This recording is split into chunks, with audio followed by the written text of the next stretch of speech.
Okay, so this is the last video of Unit 7.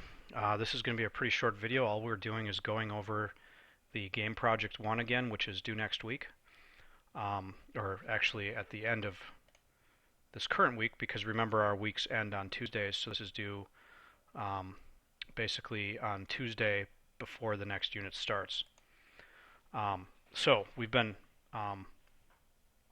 doing the shooter project all along the way, and you're going to be doing a shoot 'em up project. And for this project, you should provide a design, implementation, and documentation. So remember, we can use our high concept documents from before. I gave a template earlier that I linked to here as well, high concept document template and a technical design doc requirements. Use those two links to fill out the documentation.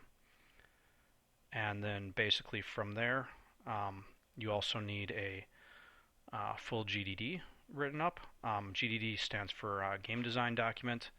I've shown some examples of game design documents, kind of shorter ones from the Hulk game, for example. You can do something similar to that. Use your high concept document to be a baseline for that. You should also create a blueprint for the game design, and then you should implement it. You're going to need basic player control. All the elements from the Shooter Unit 5 project should be there. So that includes, what does that include? That includes sound, UI. That's kind of listed out here. So the Shooter project includes player movement. It includes enemies, enemy movement, shooting, explosions, UI, player health, animations.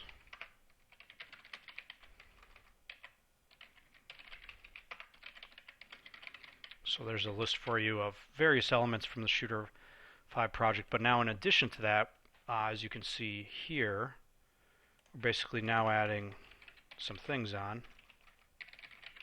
We're adding mini-boss, our bosses, multiple types of weapons,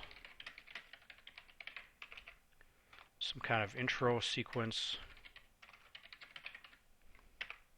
some kind of power-ups that you can go over, and some kind of a basic menu. The rest of this implementation is optional. It will be a charging system, both bosses and mini-bosses, planets that have collisions. So you could see Gradius 5, for example, smart bombs, shield AI. This list of additions is probably plenty for you. The addition of adding mini-bosses is going to be hard enough because you basically need to create enemies that maybe have more health than what we had before, and they might actually react to you shooting them and kind of change their pattern. Multiple weapon types, for example, is going to be difficult because maybe what I'm thinking is maybe you go over a certain weapon type in the game, and like not as a power-up, but more as a pickup, and then your gun changes for a period of time and maybe sprays off in different directions. One thing that would probably be useful here is to look at some shoot 'em up videos. For example, this one's showing a pretty complex opening scene there, but you can do something similar to that. It doesn't have to be as complex. This does the entire opening. You can have basically just a simple start screen in yours. That would be fine. As long as it has more than one screen, maybe something like that. So this is showing you him charging it, but there's a different weapon immediately already because it basically charges and then does a spray kind of shot that goes off in all directions. And that's a pickup, and that'll give him a momentary boost in speed. So that's already showing some examples of these things. So power-ups we just saw at there, which was a speed power-up, intro sequence, multiple types of weapons, and some kind of a basic menu. The basic menu really only needs to be one screen showing start, and what that can look like is something like what Microsoft has provided here, Shooter, where this is just a start screen. Now you would press this button, it would go into some sort of intro start screen that would show the ship kind of flying down or something that you could do as a sprite animation. or given movement as well in the code, and that would be your intro animation for full credit, that is. So that's about it for that, and basically you'll need to get that done in about a week. Hopefully you've gotten a start on it already. I would not go too advanced with this. Don't make it too complicated, because it's going to be hard enough to add mini bosses, to add different types of weapons. The power-ups, going over the power-ups is going to be, and going over the weapons that you pick up is going to be complicated enough to figure out. Some hints on that would be to look at how the collision is working. So if you do a search on collision, you see where collision is checked for inside of here, inside of update collision. And here we create a rectangle for the player, and we're doing our collision between the player and enemies. You're going to need to do collision between the player and power-ups. You're going to need to create a list of power-ups, and when a power-up is intersected with, it actually applies something to the player. So you're going to need a new list. To create that list, you might want to just, every once in a while, instead of spawning an enemy, I would recommend spawning, so do something like this.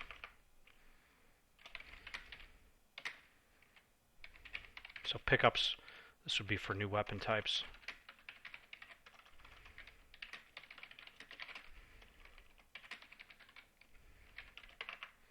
So whenever an enemy is spawned, randomly choose to spawn a power-up or pickup.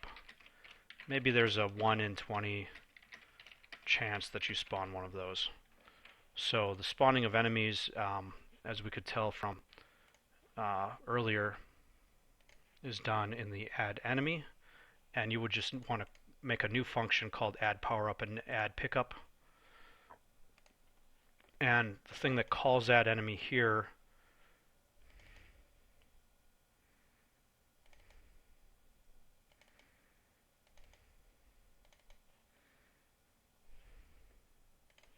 this one here, you're in update enemies, so it says spawn a new enemy every 1.5 seconds.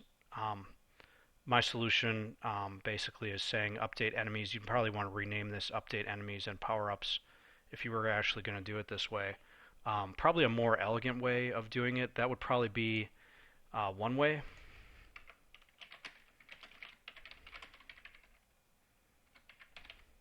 Another way, which would probably be the most elegant, would be to actually figure out where update enemies is being called from and make like an update power-ups, basically. You'd mimic the update enemies function here and make something called update power-ups, and then you call update power-ups from here.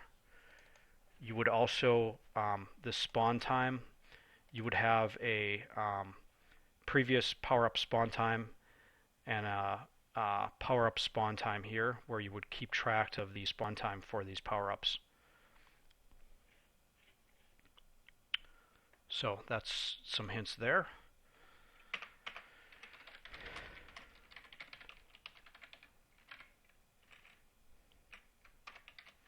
And you would call that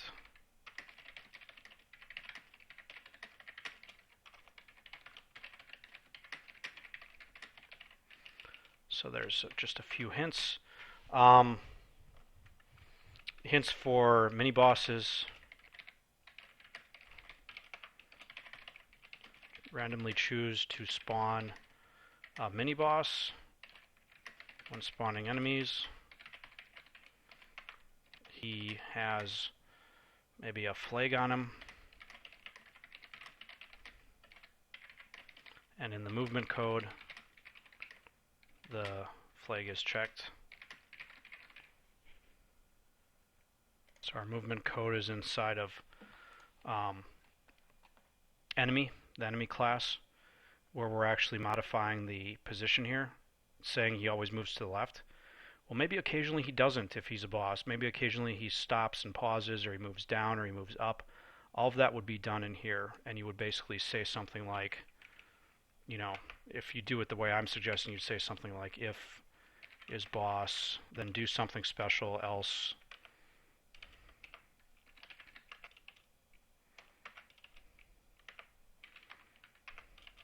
do that, and the is boss would be a public bool up here. And you basically just set that when it's the boss. Now, there's probably another way in addition to doing that. There's always sort of a ugly, easy, maybe easy way that might cause you problems later. So this would be one way, maybe the easiest. Another way would be create a new class called boss. Perhaps it's derived from enemy. Now if you do that, it's going to be kind of problematic because you got to make sure that it's going to inherit all of these things from enemy and then override them.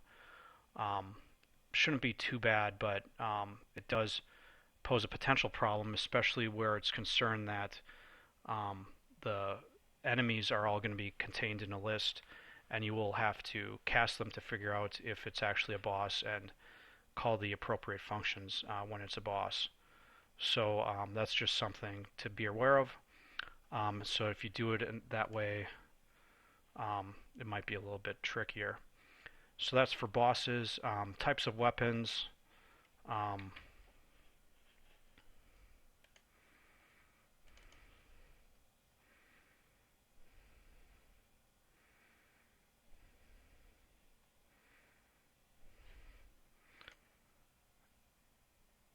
You can see that we're doing the firing here. We're doing an add projectile, and projectiles are actually responsible for their own update loop, and they move at this given speed. What I would propose is perhaps whenever you call, whenever you add those projectiles, you could probably add, maybe if special power up happened, add 2 more tiles and have one on top of the normal projectile and one underneath. So that's what I would say for projectiles. So you might have one with player position plus equals new vector, and then player position plus 5 or something, and then one that's at -5, and then just basically have those go across the screen. That would be the easiest way to do that. As far as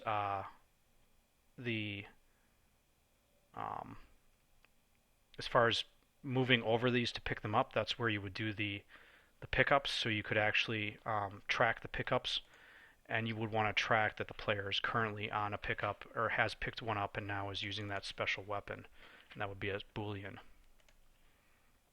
Basic menu would be literally just displaying the texture for the menu, because all you're going to basically do is say, okay, we display the menu screen, and then when we press a button, any button inside of here. So inside of here, here's where we check if the left key's down, for example. We might want to, for example, only show the start screen once any button is pressed, and then actually start the game. So we could do that inside of a couple different places. We could do that inside of, for example, the game1.cs, where we initialize and load our content. We could display that. Here's where we initialize the background layer. Instead, we could initialize a layer showing the main menu, and then have that go away. Here we're actually loading the main background, so we could do all that from there and make that easy enough to do. Also, I wanted to give a quick update just concerning the game project. I decided the original goals were a little too lofty, so I've modified the game project 1 description to include You only need to choose 3 of these implementation details. You have to do basic player control and all elements from the Shooter Unit 5 project as your own game. But as far as implementation goes, you only need to pick 3 of these things. So either do bosses, weapon types, and an intro, or do power-ups, the basic menu, and weapon types, or some combination of those. And that should make things a lot easier. So good luck on your projects, and we will see you next time. Unit 8, we get into more customization of XNA game projects, and we'll be actually doing a different project, kind of a top-down, almost like adventure game style thing with player movement and that kind of stuff being covered. So talk to you next time.